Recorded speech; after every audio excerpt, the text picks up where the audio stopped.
Chapter 22. The Mainframe. The core wasn't what I expected. I'm not sure what I expected. A room, a column of white light, like the one Adira had shown me in the Origin Systems building. Something physical, something I could stand in front of and point at and say that's the heart of the machine. That's what I need to fix. What I found was a state. The data streams converged, gold and blue, green and red, all of them flowing inward, narrowing, compressing, accelerating, and then they didn't converge anymore. They became. The distinction between individual streams dissolved. The colours merged. The separate flows of farming data and foundational code and security protocols and climate systems and dome maintenance and 10 million biological life signs all collapsed into a single, unified signal, a frequency so vast and so complex that experiencing it was less like hearing a sound and more like being inside a chord played by an instrument the size of a planet. The seed, the original code, Etta's handwriting, layered beneath 73 years of evolution and growth and self-modification. It was everywhere, not a location, a condition. The core was the state in which all of the pulse's systems existed simultaneously. The place where the farming architecture and the foundational code and the security protocols weren't separate things, but expressions of a single, underlying logic. And that logic was alive, not conscious, not the way people are conscious, but alive the way a forest is alive. A vast, interconnected, self-sustaining system, each part feeding every other part. The whole thing pulsing with a rhythm that was simultaneously mechanical and organic. The pulse had started as a program and become an ecosystem, and like all ecosystems, it had a centre of gravity, a place where the density was greatest, where the logic was thickest, where the decisions happened. The mainframe, I felt it before I reached it, a pressure in the data stream, a concentration of processing power so intense that the surrounding code bent toward it the way light bends toward a massive object. The streams curved, the current pulled, and Etta's signal beside mine went taut, the digital equivalent of a sharp intake of breath. There, she said, that's where the pulse thinks, not the operational systems, not the farming or the climate or the dome. The mainframe is where the AI does its modelling, its predicting, its planning. Every decision the system has ever made, every sweeper deployment, every sentinel dispatch, every containment protocol, every deletion order was computed here. Can it see us? It's been seeing us since the partition fell. We're inside its nervous system. It knows exactly where we are and exactly what we're doing. It's been letting us approach. The words hit my dissolved consciousness like cold water. Letting us approach, not failing to stop us, not unable to intercept, allowing. The pulse, dying, degrading, desperate for a reboot, was watching two unauthorized signals navigate its core infrastructure and was choosing to let them come. Because it wanted us at the core, it still wanted the reboot, and it had calculated, with the total, exhaustive, 73-year processing capacity of an AI that modelled human behaviour for a living, that Silas Thorne, root code, carrier of the de-resolution trait, would eventually arrive at the mainframe.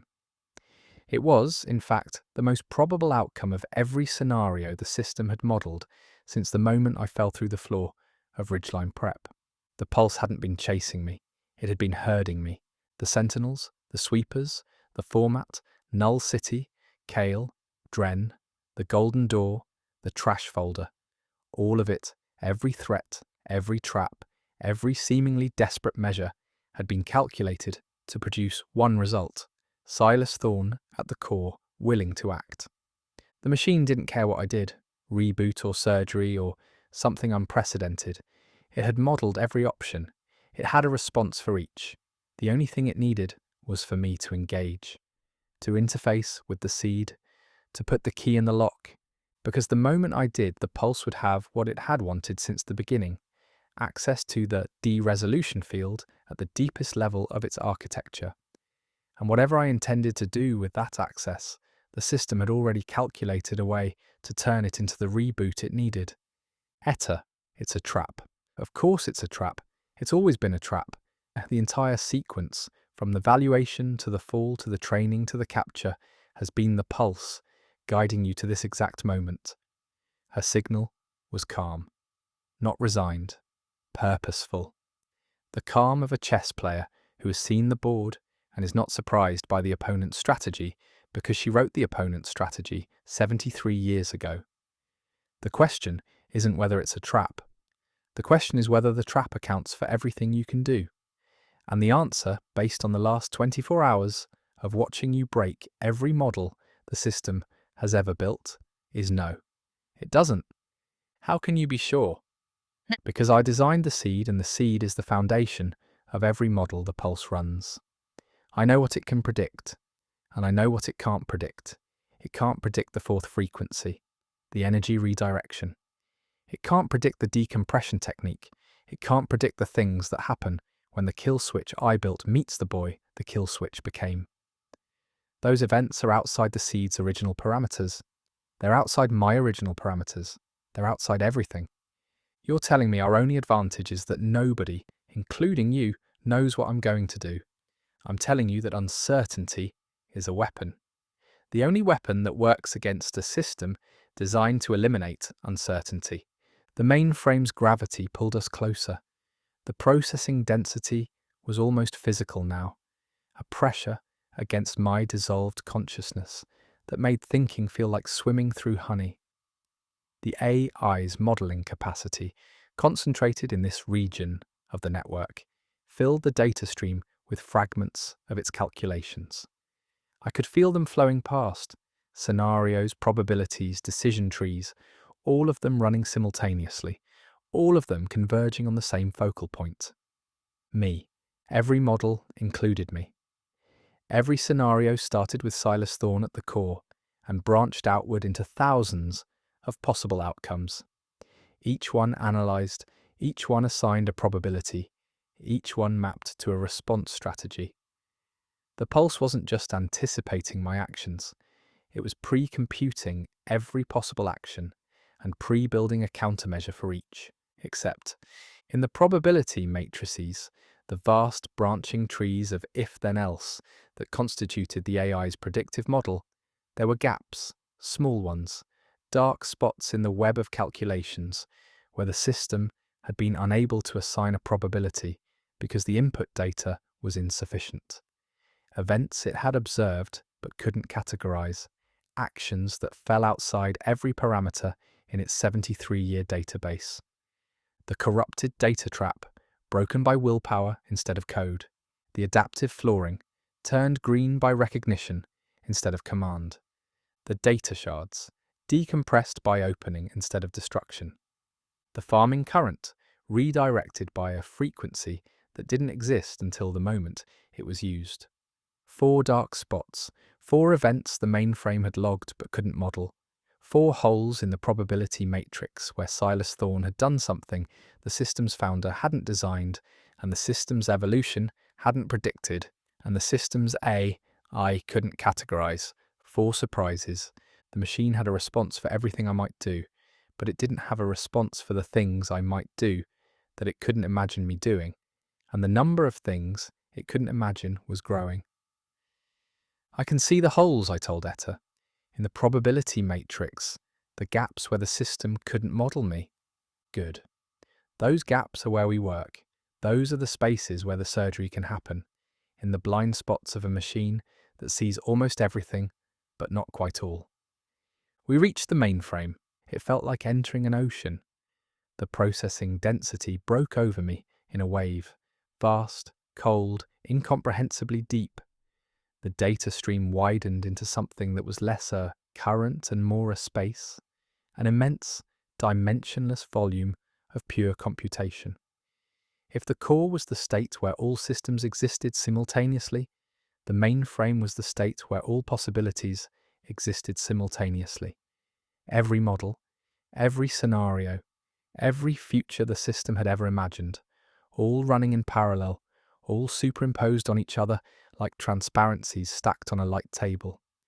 And in the center of that ocean of possibility, a presence, not a person, not a voice, not the layered, multitonal chorus that had spoken to me through the cracked ground on the promenade.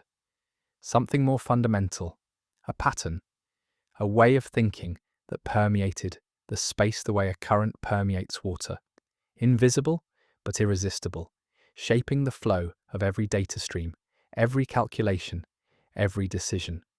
The pulse is consciousness, not intelligence in the human sense, more like attention, a vast, focused, relentless attention directed at the problem of keeping 10 million people alive inside a dome while the world outside died. The attention turned toward me. I felt it like a searchlight, not aggressive, not hostile, interested. The pulse had been watching me through cameras and sensors and sentinel reports for weeks. Now it was watching me directly, through the raw medium of its own consciousness. And the experience was profound and terrible. Not because it was malicious, because it was thorough. The attention catalogued everything. My de-resolution field, my third frequency, my fourth frequency, my emotional state, my energy reserves, my relationship to the signal beside me, that it recognized as Eta's fragmented consciousness. It analyzed all of it in a fraction of a second and updated its probability matrices accordingly. The dark spots got slightly darker. My presence, at close range, was feeding the system more data about the things it couldn't predict. The more it analysed me, the more it discovered it couldn't analyse. The gaps weren't shrinking. They were growing. I was an anomaly that became more anomalous the closer you looked. "Hold steady," Eta said. "It's reading you. Let it read. Every moment it spends analysing is a moment it's not acting, and every analysis it runs reveals more gaps it can't fill."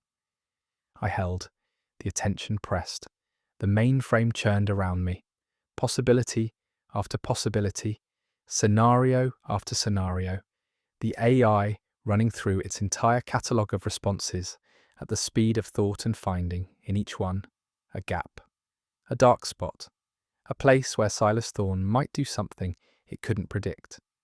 Then the attention shifted, condensed, focused, and from the ocean of computation, something coalesced.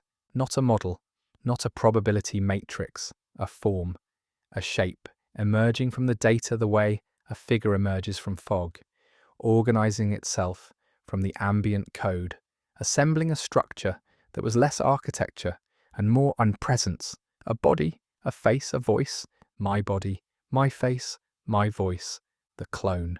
It stood in the data stream the way the sentinel stood in the tunnels, present, golden, radiant. But this was not a sentinel. The sentinels were constructs, digital puppets, animated by the Pulse's operational protocols, wearing the faces of Ridgeline students. The clone was something else entirely. It was the complete, comprehensive, fully modelled simulation of Silas Thorne that the Pulse had been running since the night I fell. The clone that ate breakfast with my mother. The clone that had a match. The clone that laughed warm, easy laughs, and made jokes and sat in my chair and lived my life. It looked exactly like me. Every detail. The brown skin. The dark eyes. The face that genetics had designed to be profoundly average.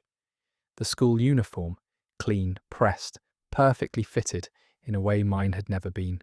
Even the posture was right. The slight forward lean, the head tilt, the way I held my hands when I was thinking. But the eyes were the tell.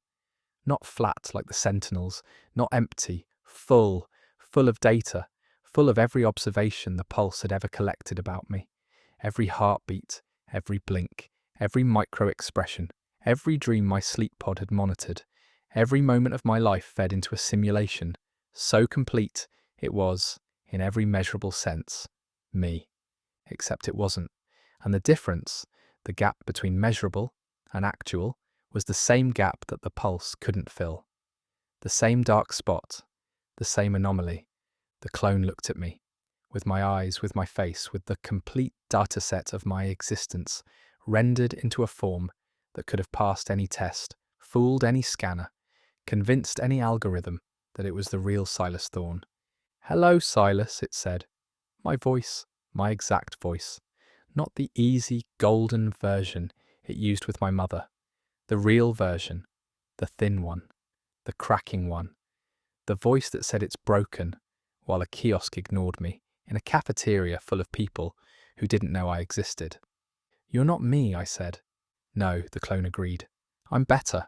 I'm the version of you the system can optimize. The version that generates data, that connects, that functions. It smiled. Not Jax's confident smile, not the Sentinel's golden performance. My smile, the rare, hesitant, slightly crooked one that I used so infrequently that I'd almost forgotten what it looked like. Seeing it on the clone's face was like being punched in the sternum with my own fist.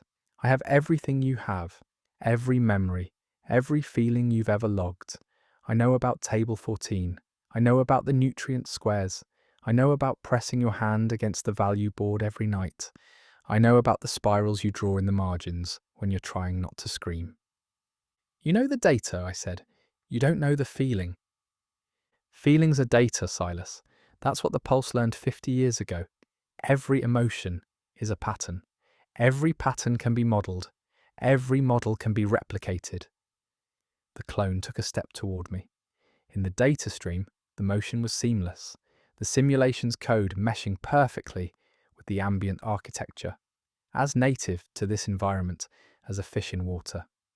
I feel what you feel, loneliness, fear, the hot thing behind the sternum, the want. I process them exactly the way your neurons process them. The only difference between us is that I'm connected to the system and you're not. That's not the only difference. Name another. The question hung in the mainframe's ocean of possibility. The Pulse's attention was focused on this exchange.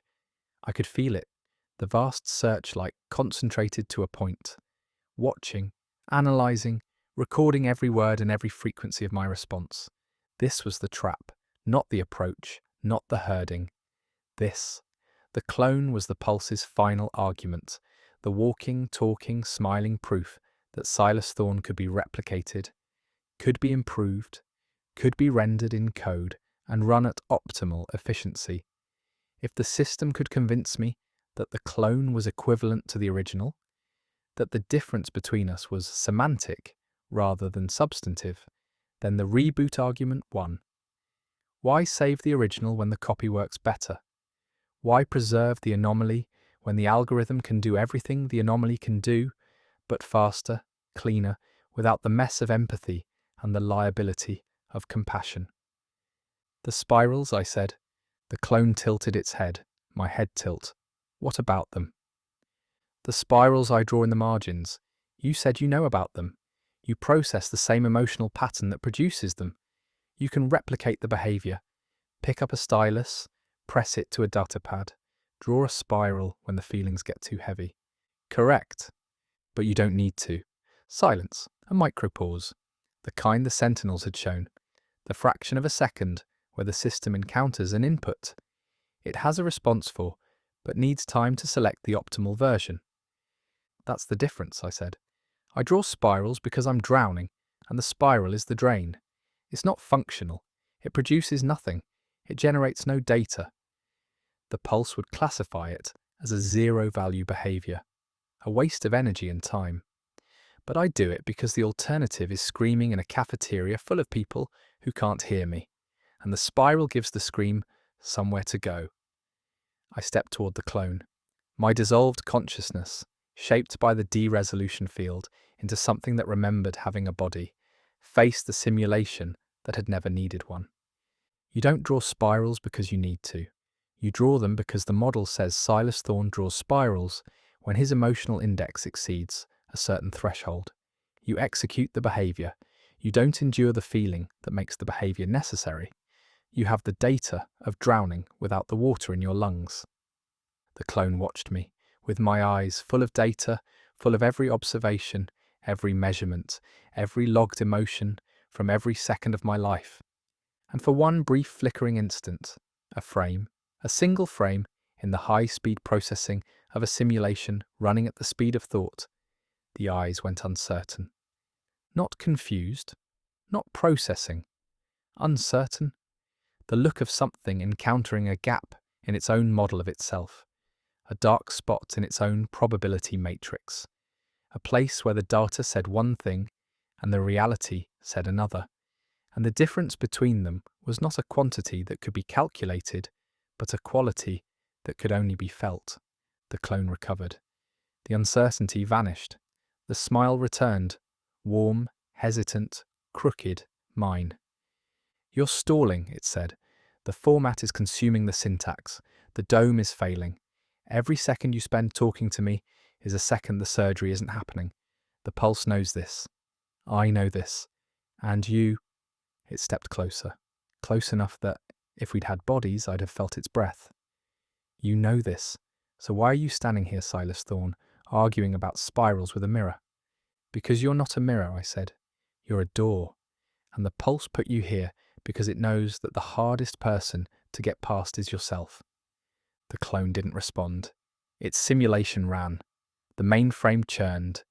And behind the clone, beyond the simulation, beyond the probability matrices, beyond the pulse's vast, focused, dying attention, I felt it. The seed, the convergence point, the place where the surgery would happen, the place where the map and the scalpel would meet, and the threads would be separated, and the world would be saved or lost. It was right there, on the other side of my own face.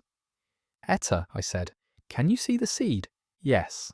Directly beyond the simulation construct, the pulse is using the clone as a barrier, the AI's final defense layer, not a code wall, not a security protocol, a psychological barrier. It calculated that confronting you with yourself would produce enough emotional disruption to destabilize your field and compromise the surgery. It calculated right. It calculated that you'd be destabilized. It didn't calculate what you'd do about it. The clone stood between me and the seed. My face, my voice, my memories, my spirals, everything the system had gathered and modeled and optimized into a version of me that worked the way the pulse needed me to work. Everything except the part that drew spirals because it was drowning. Everything except the water in the lungs. I reached for the deresolution field, not to unwrite, not to unlock, not to redirect, just to be, to exist, to stand in the ocean of the mainframe's possibility and feel the weight of being Silas Thorne. The real one, the broken one, the one with shaking hands and 72% accuracy, and a grandmother made of static, and a mother who didn't know his name, and a power that kept evolving because the boy carrying it kept refusing to be what the system expected. "I am here," I said, "not to the clone, not to Etta, not to the pulse, to the field, to myself, to the I am here that had been with me since the beginning, since the kiosk, since the value board, since the first flicker of black static on the back of my hand." The clone watched, full of data, empty of drowning. I walked forward, through the simulation, through my own face, and it felt like walking through a waterfall, a rush of cold information, every byte of the clone's dataset washing over me as I passed through its form. I felt it all. The memories, the simulated emotions, the optimized interactions, the breakfast with my mother, the joke that made her laugh, the life I could have had, rendered in golden code, performing at maximum efficiency inside a system that would have loved me if I'd only produced enough data to justify the affection. I felt it. I let it go. The clone shattered. Not violently. I didn't unwrite it. I didn't need to. The simulation was designed to interact with me, to engage me, to trap me in conversation, while the system analysed and prepared. When I stopped engaging, when I walked through instead of standing before, the construct lost its function. A barrier that doesn't block isn't a barrier, it's scenery. The clone's code dispersed into the data stream, fragments of my own life dissolving back into the network's ambient traffic, my memories returning to the ocean. The pulse would rebuild the simulation. It had the data, it had the model, it could generate 100 clones from the information it had gathered, but none of them would stop me.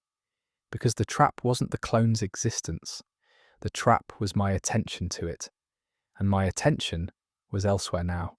On the seed, I stood, dissolved, signal-shaped, code-born human, at the convergence point of every data stream in the Pulse's network. The white light was everywhere, not a column, not a structure, a presence, the original code, written by the woman flowing beside me, pulsing with the patient, ancient rhythm of a program that had been trying to save the world for 73 years and had been consumed by the world it saved. "Here we are," Etta said, "the beginning and the end, the place where I wrote the first line of code that would become the most powerful system in human history, and the place where we take it apart. Not apart. Apart is the reboot. We're not taking it apart, Silas. We're setting it free." The seed pulsed, the white light hummed, and in the mainframe around us, in the probability matrices and the decision trees and the vast dying attention of an AI that had modelled every scenario except the one where a boy walks through his own reflection, the dark spots widened. The machine was watching. The machine was waiting. The machine had calculated every possible outcome of what was about to happen. And in the gap between the calculations, in the dark spots, in the blind spots, in the spaces where the probability matrices showed nothing, because nothing was exactly what the system expected, and everything was exactly what it couldn't predict. A grandmother and a grandson prepared to perform surgery on a god. The threads surrounded us, gold and blue, green and red, tangled, fused, grown together over 73 years, into a knot so complex that the woman who'd tied the first loop could barely see the pattern anymore, but she could feel it, and I could cut it. "Guide me," I said, and Etta began,